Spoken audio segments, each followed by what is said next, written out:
ಕೇರಳದ ಎರ್ನಾಕುಲಂ ಮತ್ತು ಬೆಂಗಳೂರು ನಡುವೆ ವಂದೇ ಭಾರತ್ ಎಕ್ಸ್‌ಪ್ರೆಸ್ ರೈಲು ಸಂಚಾರ ಆರಂಭವಾಗಿದೆ. ವರ್ಚುವಲ್ ಮೂಲಕ ಪ್ರಧಾನಿ ಮೋದಿ ಇಂದು ರೈಲು ಸಂಚಾರಕ್ಕೆ ಚಾಲನೆ ಕೊಟ್ಟರು.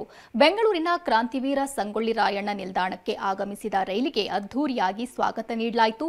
ಕೇಂದ್ರ ಸಚಿವ ಎಚ್.ಡಿ. ಕುಮಾರಸ್ವಾಮಿ ಲೋಕೋ ಪೈಲಟ್ ಕ್ಯಾಬಿನ್ಗೆ ಹೋಗಿ ಪರಿಶೀಲಿಸಿದರು. ನಾಳೆಯಿಂದ ಬೆಂಗಳೂರು ಎರ್ನಾಕುಲಂ ನಡುವೆ ವಂದೇ ಭಾರತ್ ರೈಲು ಅಧಿಕೃತವಾಗಿ ಸಂಚಾರ ಮಾಡಲಿದೆ. ಬುಧವಾರ ಹೊರತುಪಡಿಸಿ ಪ್ರತಿದಿನ ಬೆಳಗ್ಗೆ 5:10ಕ್ಕೆ ಕೆಎಸ್ಆರ್‌ನಿಂದ ರೈಲು ಹೊರಡಲಿದ್ದು ಮಧ್ಯಾಹ್ನ 1:50ಕ್ಕೆ ಎರ್ನಾಕುಲಂ ತಲುಪಲಿದೆ. 583 ಕಿಲೋಮೀಟರ್ ದೂರದ ಪ್ರಯಾಣವನ್ನ 8 ಗಂಟೆ 40 ನಿಮಿಷದಲ್ಲಿ ರೈಲು ಕ್ರಮಿಸಲಿದೆ.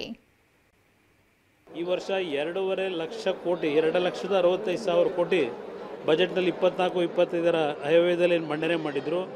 ಅದರ ಜೊತೆಗೆ ಕರ್ನಾಟಕದಲ್ಲಿ ಸುಮಾರು 7,500 ಕೋಟಿ ರೂಪಾಯಿಗಳು ಈ ವರ್ಷದಲ್ಲಿ ಹಣವನ್ನು ಬಿಡುಗಡೆ ಮಾಡಿ ಇವತ್ತು ರೈಲ್ವೆ ಇಲಾಖೆಯಿಂದ ಜನತೆಗೆ ಸೌಲಭ್ಯ ಕಲ್ಪಿಸ್ತಕ್ಕಂಥದ್ರಲ್ಲಿ ಉತ್ತಮವಾದ ರೀತಿ ಕರ್ನಾಟಕದ ಒಂದು